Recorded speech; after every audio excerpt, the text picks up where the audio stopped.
hard to say, honestly, because it's not like I see everybody in the school. I mean, compared to other schools in Ohio, I think there is a little more diversity. Diversity is here. I think race is here. I don't think there is any diversity racially here. Our kids all go to school with many different, several different races. A lot of the people that I know of think of Lakota as almost 90% white American middle class, and that's not necessarily the case. I mean, poverty runs rampant in certain pockets of Lakota. Not only are there a lot of African Americans, but there are a lot of Asian Americans and a lot of people that can't be classified. My best friend is actually half Japanese, half Turkish. And then before that, another one of my really close friends was Russian. I do have like some other Indian friends. I have basically mixed, everybody's mixed. I can name almost like 20 different races of people who are my friends, very close friends.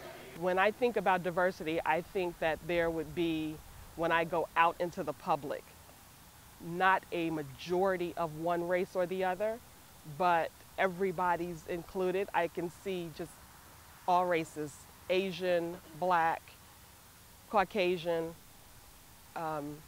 In any store or business that I patronize, I don't even see that in the grocery store. But I think that the majority of Westchester, of Liberty Township, of Butler County and its expanse, the majority does not see the racial divide.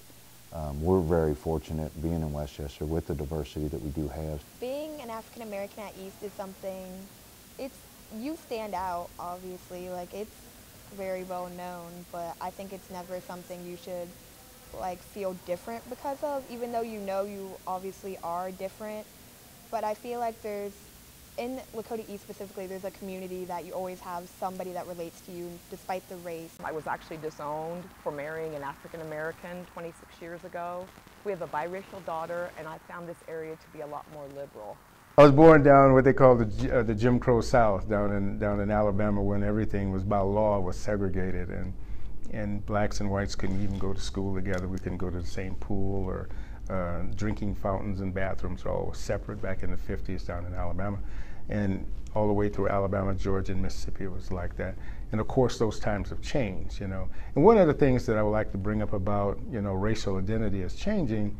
You'll see that probably the largest growing segment of the country is probably biracial kids. We've got to accept what is happening and allow yourself to not get mixed up with what you thought about certain races, whether it be African American, Caucasian, whether it be Hispanic. You've got to get those things out so that way we can move forward as a community.